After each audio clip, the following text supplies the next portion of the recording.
Hey guys, I'm in the 2014 Acura MDX with the entertainment package and technology package, and I gotta tell you, for an Acura model, I am thoroughly impressed with this thing. The last Acura I got was a TL Special Edition, and it didn't really amaze me with the features it had. It was pretty well stripped down for a car that costs as much as it did.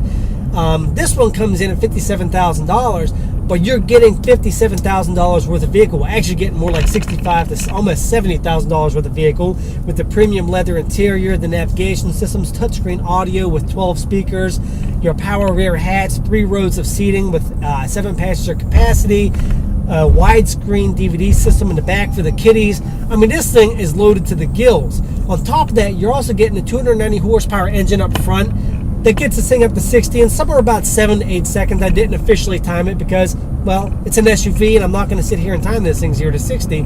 I'm more worried about how this thing performs luxury-wise and comfort-wise.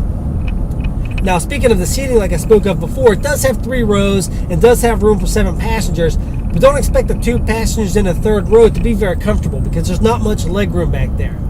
I'm about 5'6", 5'7" on a good day, and I could sit in the back seat kind of comfortably, the 3rd row seating rather comfortably.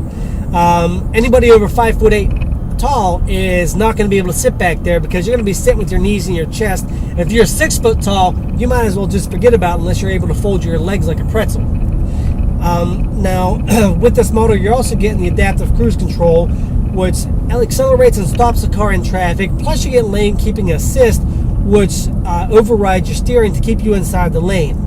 That's a little bit creepy at times when it overrides, starts pulling you into a lane. But after a few days of driving the car, you get used to it and you can deal with it. Now, if you're going to use the adaptive cruise control in this thing, don't expect this car to drive itself because it's not designed to do that. It's designed for emergency purposes to stop the vehicle. Sure, in slow traffic it'll stop and go itself, but I still don't recommend relying on that because I did have a few times where the SUV didn't recognize the car in front of me and I almost hit the person, so I had to override it and press the brake. So don't rely on that 100%, but you can turn it on and let it do its own thing. Just make sure you have your foot ready to press the brake if it does not sense the car in front of you. Now, inside the cabin, we do have a few complaints. The biggest complaint we have is a typical Acura dashboard topper. Instead of being a leather topper like every other luxury car, this thing has a rubberized dashboard top, which is okay because you're not sitting here touching the dashboard and fondling it. It is soft top, so it feels okay. But we prefer that to be leather on a car that costs almost $60,000.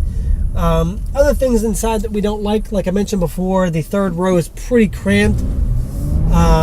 The climate control system is a little bit finicky at times because it's all touchscreen and you have to shift through pages to get to it. The heated seats, again, it's all touchscreen here, so it is a little finicky finding the heated seats and turning them on.